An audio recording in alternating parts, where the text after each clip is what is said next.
Please welcome Meeta Narsinghani, partner at Ciculate Capital. Meeta has worked with organizations like ILFS and handled early and growth stage private equity investment across multiple sectors.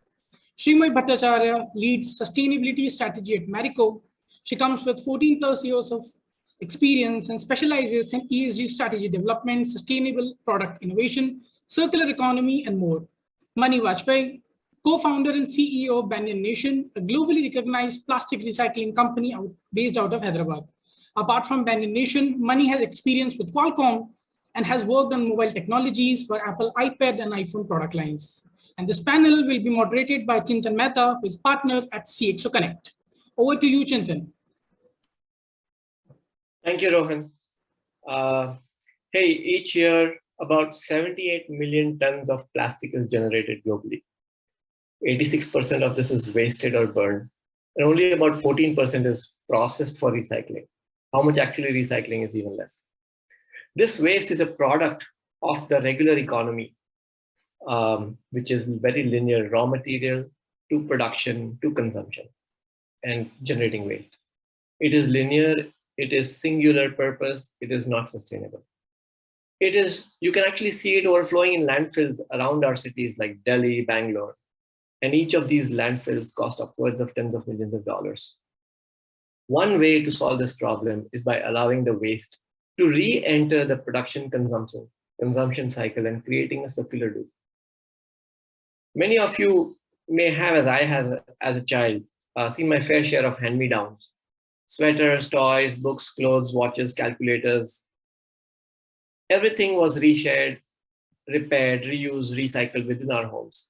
This is a very small micro example of a circular loop. Compared to the world, India generates about 3.5 million tons of plastic waste, but recycles about 1.5 million tons, which is almost 50%, huge compared to the rest of the world. However, we don't see it as much at the ground level.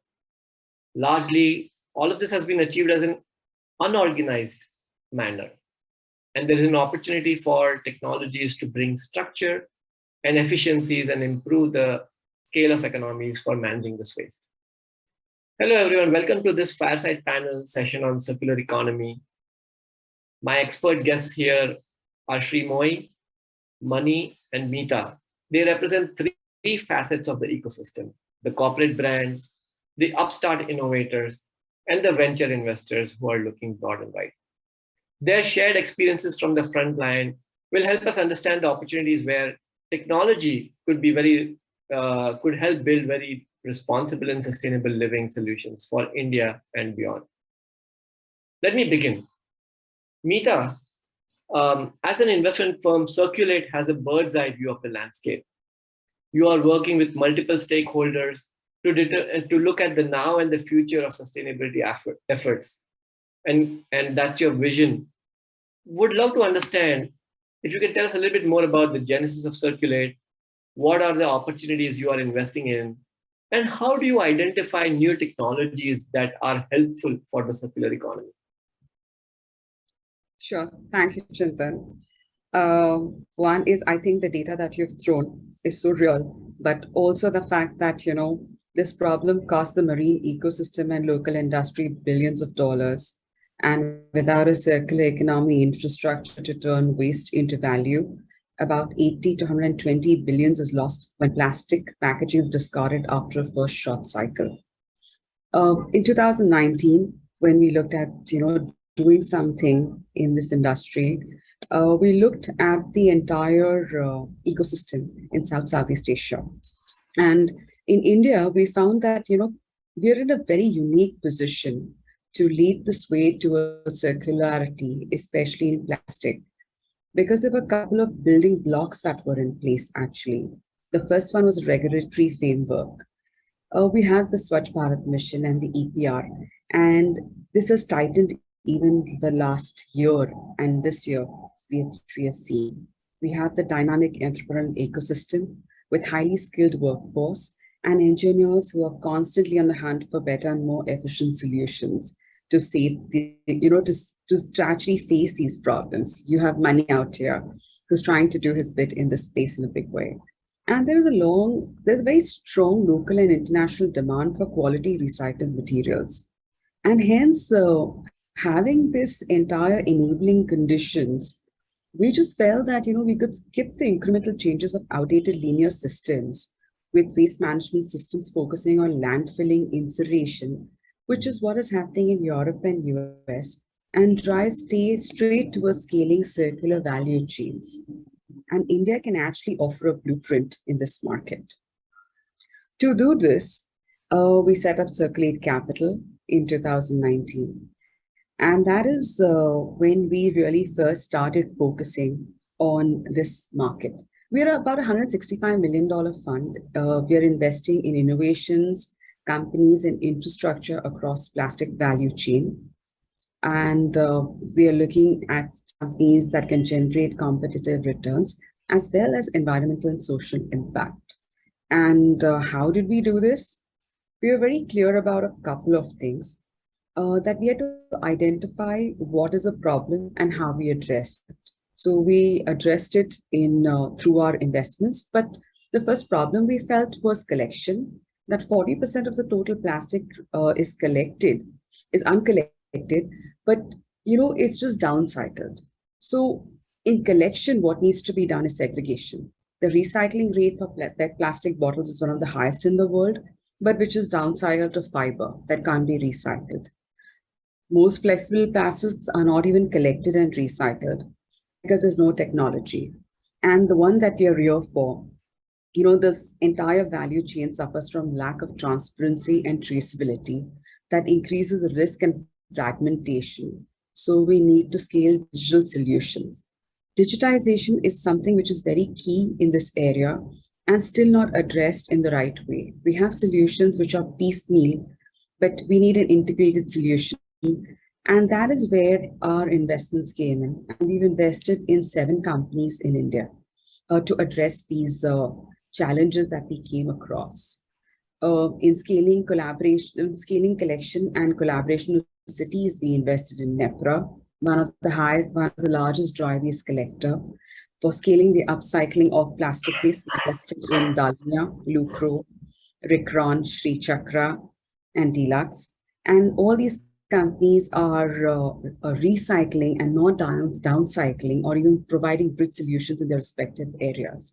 And finally, digitization was very key to us. So we invested in Recycle, the first of its kind waste commerce solution, which is connecting all players of the value chain on their marketplace and providing end-to-end transparency and analytics through their digital solutions.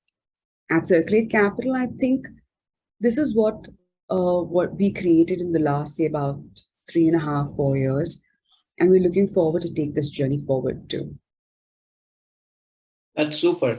So you're focusing definitely a lot on collections, which is great because that's the starting point of everything. What are some of the other tech innovations or areas where tech can play a role that you believe will energize this opportunity? So if you look at the tech side, there are a couple of gaps that you find. One is on the collection side. Traceability is a big issue. So in traceable solutions, if somebody can tell us, where this material came from, and this is possible only if somebody is dedicating themselves to looking at the supply chain. And in the past, I think in 2019, we were looking at just traceability. But today in 2022, you're looking at a traceable tier 2, tier 3 supply chain levels, and it's going down. And I think that bit is going to gain a lot of significance as we move ahead in our journeys to come. The other bit that tech can actually play a role is where one of our companies has a solution. Today, a lot of solutions stop at traceability. So you get the material inward, and that is where you're stopping. But companies like Marico would actually like to see if today they bought a shrink wrap, how much percentage of recycled product is there, how much virgin is there, how much of the additive is there, and where was it sourced from. So the end product, traceability, right to the feedstock. So what percentages, where you source from, and a QR code. One of our companies has done this very successfully and even commercialized it. So that's Lucro. They have a software called Satma software. And we force them to, think through these solutions. And that is where, you have the first company doing something like this also. Otherwise, you only had traceable solutions that stopped at the factory gates and said that this is where the material came from. And now this material is going to be using onboard. But the batch system and how it's done was a very critical area that the companies could not crack. And this company, being a recycler themselves, have managed to do this. So this was a big gray area. And now going ahead, even using end of product life cycle and bringing it back. I think there are a lot of opportunities, which completely is not there right now. I mean, if you put a QR code on a product and it can come back to you, then you know when this product is used. So I think traceability of the entire loop and having a closed loop kind of a solution, there are so many opportunities out there, and there's so many gaps that tech can address, which we see is a new future going ahead. That's great. That's great. This is really good for us to hear as we are looking at what are the opportunities for us. Let me ask Sreemoyee. Sreemoyee, you're part of the large brands, the corporate perspective, and you're neck deep in this as well. What do you believe is key to the circular economy as a growth for opportunity for large brands? Well, good afternoon, everyone. Very, very happy and honored to be here. As you rightly said, Chintan, and I think I echo everything that Meeta also mentioned, circular economy is really at the epicenter of an organization's ESG-led business excellence agenda. While it focuses on enabling corporates like us to future-proof growth in what I would like to call a resource-scarce world, by reimagining the value of materials, and that even includes plastics, and create a closed loop system around recovery and reuse. Other than that, it's also ticking off a majority of the critical ESG parameters, which are of business criticality to organizations like Marico, right? So say, for example, GHG emission savings, the greenhouse gas emission savings, when I'm talking about sustainability of materials, when I'm looking at product stewardship and innovation, product life cycle extension, and very importantly, stakeholder capitalism.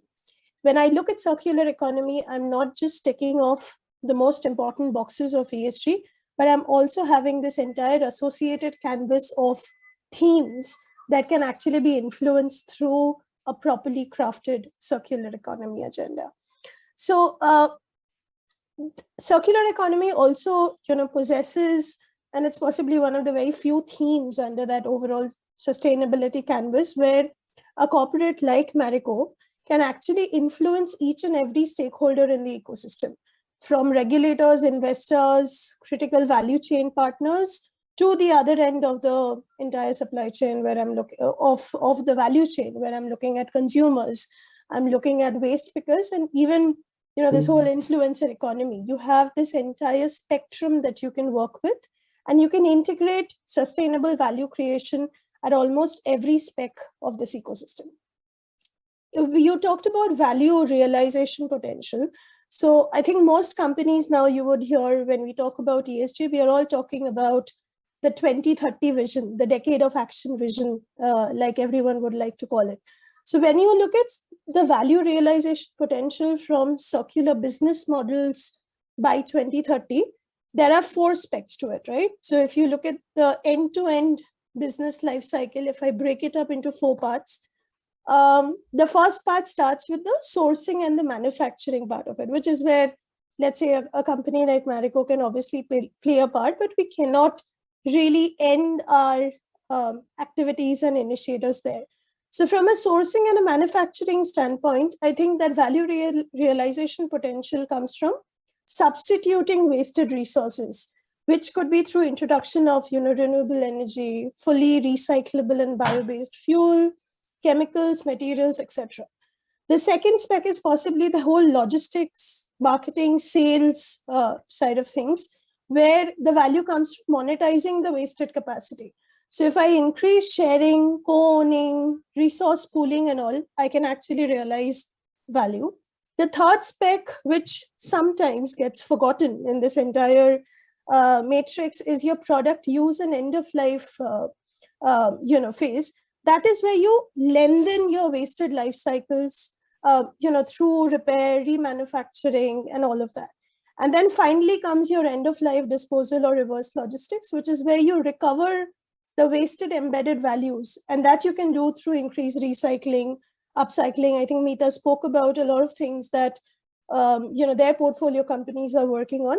Exactly, that's how you realize your value potential. So basically, if you look at the entire business ecosystem, at every stage, there is a way by which you can realize value and you can create shared value. I would love to talk to you a little bit about the Marico story here and how we are trying to walk the talk. So obviously making a difference to each and every stakeholder within our business ecosystem is at the heart of our organization's purpose. And when we started our journey, our sustainability journey, not so long ago in 2017, circular economy was seen as one of the key material issues in our sustainability roadmap. We started this program called Project Upcycle, by virtue of which we looked at a 10-point opportunity framework, right, to create shared value while making a difference sustainably through various circular economy projects. The first pillar is about reconfiguring design. So we are looking at product design, and we are saying that elimination, dematerialization, alternate material substitution, this is all where you can actually bring in that whole element of design innovation for creating circular economy. The second was about standardization of logistics, obviously to improve the load-bearing capacity of the vehicles. And the third was about repurposing materiality, which includes things like zero pellet loss, recyclability, self-waste consumption of industrial waste, and use of recycled content in our packaging, and of course 100% compliance to the regulatory principles. So I'm very happy to share that in FY22, we actually managed to surpass all the targets that we set forth in 2017. And as on date, 96% of our packaging portfolio is recyclable in nature. We intend to touch 100% by 2025 as part of our 2030 vision. We are also promoting the use of recycled content in our packaging, and we are looking to touch about 30% recycled content in our packaging by 2030. The other lever, which is also a very important element, I think, is phasing out of harmful chemicals of concern like PVC. And as on date, less than 1% of Marico's packaging uses PVC. What we've also managed to do, remember that associated canvas that I talked about. So what we've also tried to do is, through all these different types of circular economy initiatives, we've actually managed to have a material savings of 206 metric tons last year, purely from circular economy initiatives. And that has actually helped us avoid about 537 tons of carbon dioxide equivalent GHG emissions, which has contributed to a 12% reduction in our scope 3 intensity. So yeah, if you actually do circular economy, you are not just ticking off that box, but a lot of the associated boxes.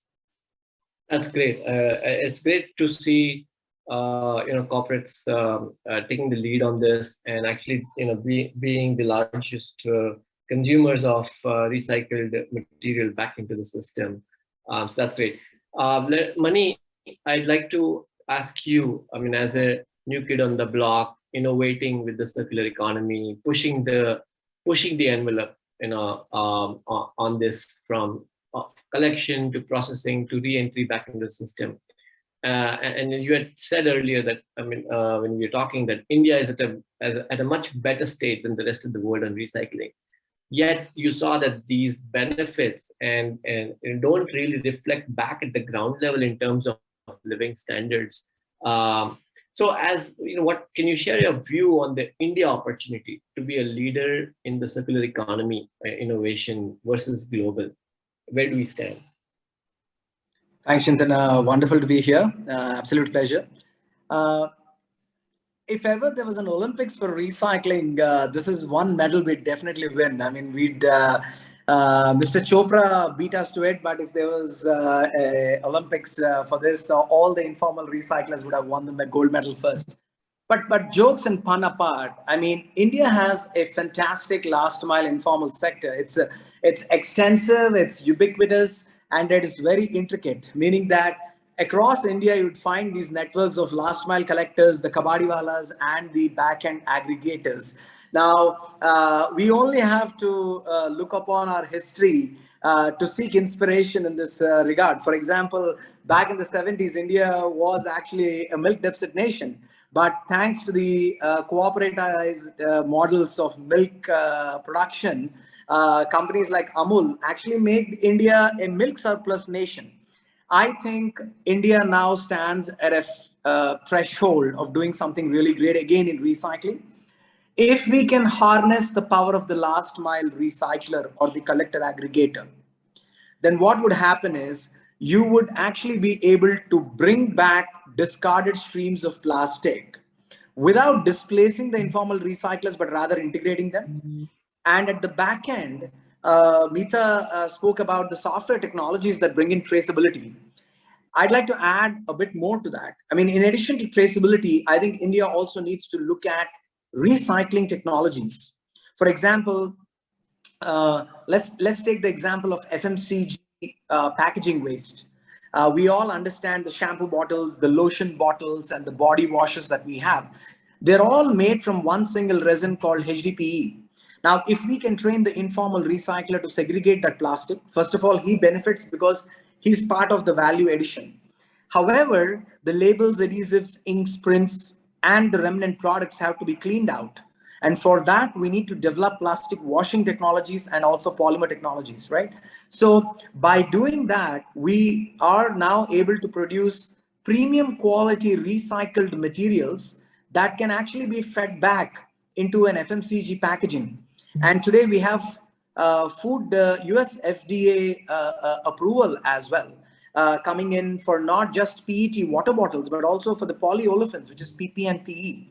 So the way I look at India is that by harnessing the power of the last mile aggregators and building in back-end technologies that can really upcycle the plastic waste, we can empower our citizens to go to a shelf, pick up a shampoo bottle, and see if that is made from safe recycled plastic. And that opportunity we've not given to our citizens, let's say 5 years ago or 8 years ago. And today, a lot of companies, including companies like Banyan Nation, which is what I'm part of, and we're looking to not just innovate, maybe say on a supply chain or backend, but innovation across the value chain. I also believe that there's no silver bullet here, Chintan, meaning that there's no one technology or one point in the value chain. You have to innovate across the value chain, number one. Number two, you also have to bring in India-centric innovations. For example, you want to understand how the gig economy or the informal economy works, figure out ways to integrate them through cooperative models, bring in novel financing models as well, right? We have to look at the solar models. So I think technology, business innovations, not just on the supply chain, but on the back end, and also how a consumer is empowered, all these, I think, really can put India on the pedestal on the circular economy map, I think. Well, that's great. Thanks, Mani. This is, well, I think we're touching upon many different things. The opportunity for innovation, all the way from collection to to even finance, is very large, and there's and therefore many point solutions can be developed, and there are enough. It seems like there are enough corporates and other stakeholders who could be consumers of these innovations, as well. So the couple of questions I have. I know we are sort of running, close to our time. Maybe I'll open this up to each of you as a couple of rapid fire questions. Where should new startups focus their efforts? Any one of you can. Let's start with Mani. Do you want to start? I think I answered that.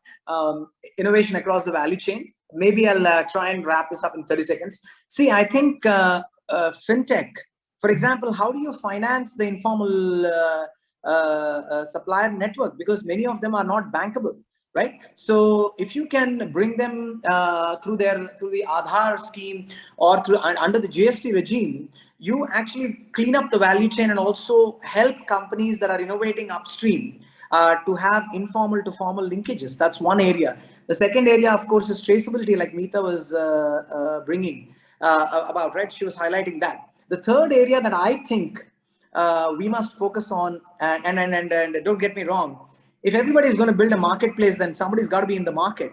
So I'm also urging a lot of young entrepreneurs to actually build recycling innovations rather than build an app to connect A to B. See, you need to have good taxis and many people to get on and use the app. So first of all, let's build the taxi. In India, there's a need for innovations on capex heavy value creating models to asset light software models. So I think there's a beautiful opportunity in the next coming years. And also, if not now, when? I think it's a clarion call for all the young people in India to solve probably what is the most pressing problem of our times. So yeah, problems plenty. Great. Sreemoyee, you have a view from the corporate side. What are the challenges that startups can solve for you? Absolutely. So see, $500 billion worth India's GDP value could be protected through circular business models by 2030, and that's about $4.5 trillion globally. The numbers may be even higher, if not more. So if I'm looking at that size of a problem, there has to be a solution, right? So we start with that.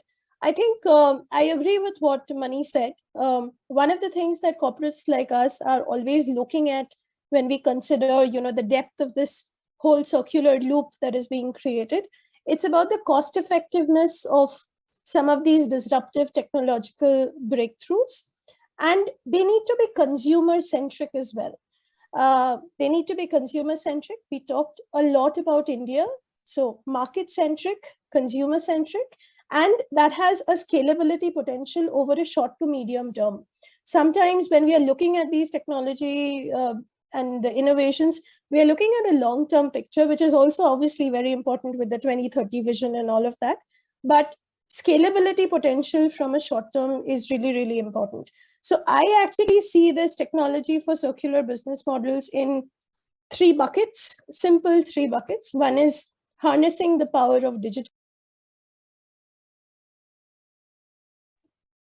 blockchain, big data, and all of those things come in. Then I'm looking at physical technologies, which is where, robotics, energy storage, a lot of the design technology based elements come in the physical, bucket.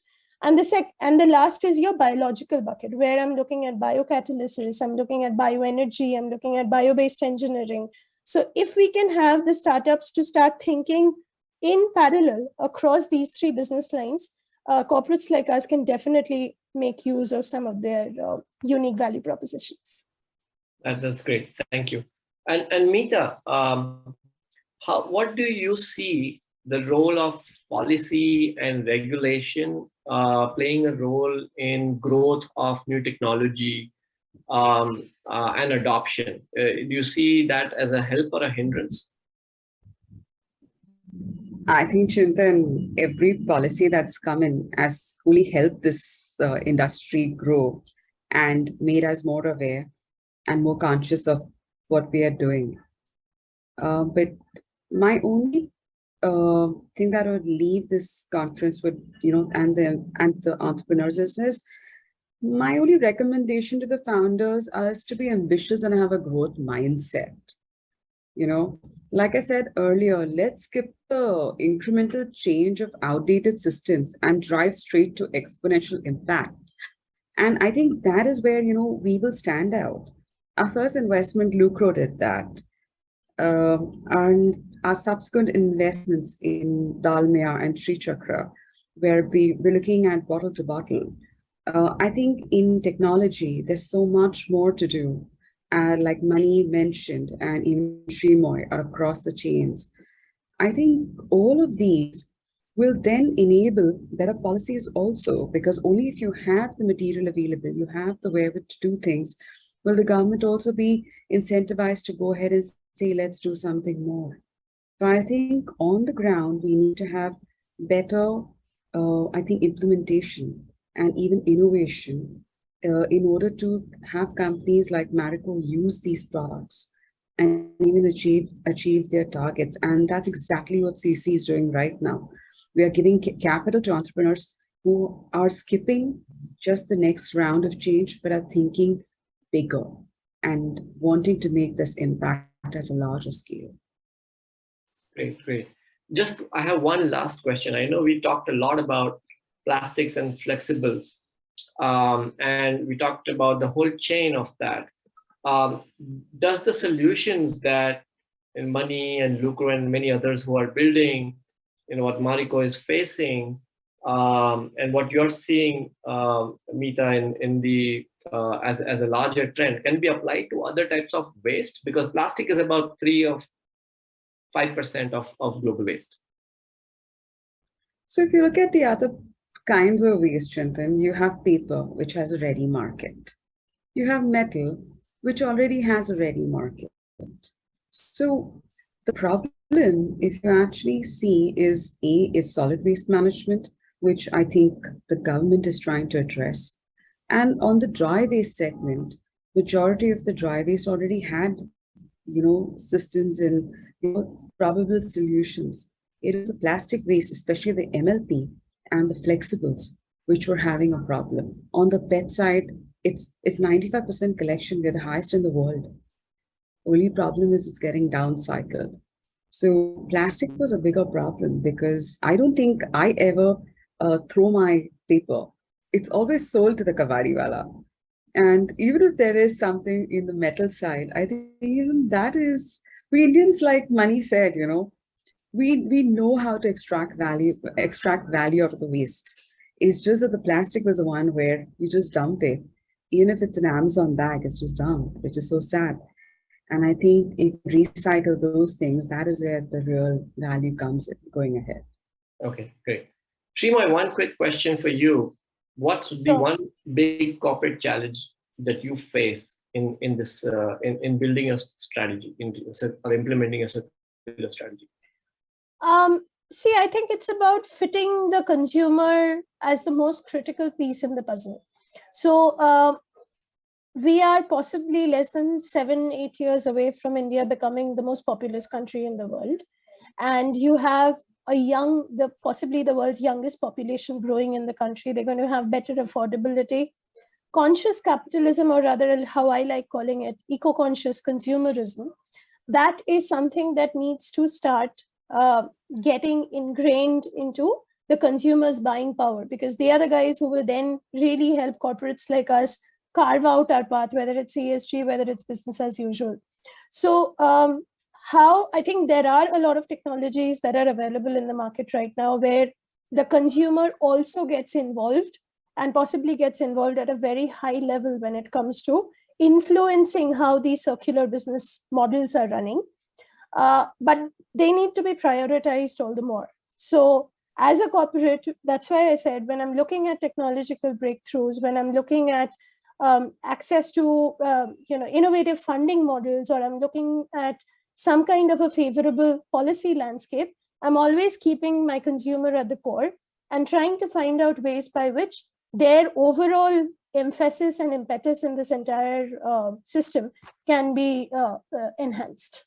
Great, great. Thank you so much. Thank you, Meeta, Sreemoyee, Mani, for giving us a peek in the opportunities you are pursuing. It's truly inspiring. As we end this session, I'd like to take us into a peek into the world of managing our waste with technologies across the chain. And I'd like to welcome Anirudh Jalan from Recycle to share their journey. All yours, Anirudh. Thank you, everyone.